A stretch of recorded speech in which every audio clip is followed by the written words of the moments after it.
story time ni Ciko yang aku kutip. Itu yang mana aku adopt lah budak ni. Lepas tu si buk-buk dia kencing dekat sini. Lepas pada kencing tu aku tengok tiba-tiba mulut dia bergerak-gerak macam syahdu-syahdu gitu.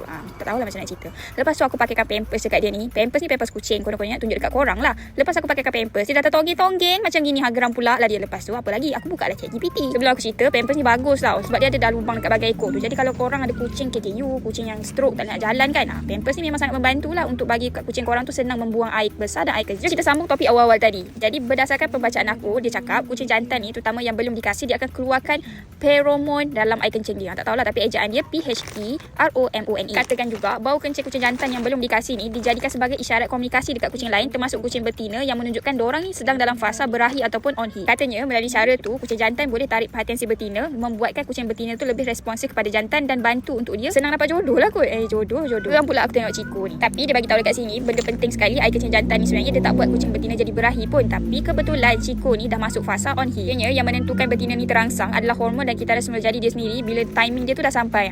Timing sampai. Bila pakai pampers tiba-tiba timing dia sampai. Ya, pelik betul budak Ciko ni. Jadi hati-hati bila pakai pampers dekat kucing dekat rumah lepas korang beli. By the way, bila fikir balik pasal topik on heat ni, aku rasakan kalau aku pakaikan budak Ciko ni pampers seminggu, rasanya dia selamat ikut kalau dia pergi jalan-jalan dan juga dia pergi beriadah dekat rumah jiran ke mana-mana sebab rasanya kiranya tak adalah nanti dia bunting kan. Menarik juga. By the way, siapa yang pakai pampers ni tekan dekat beg kuning cepat-cepat.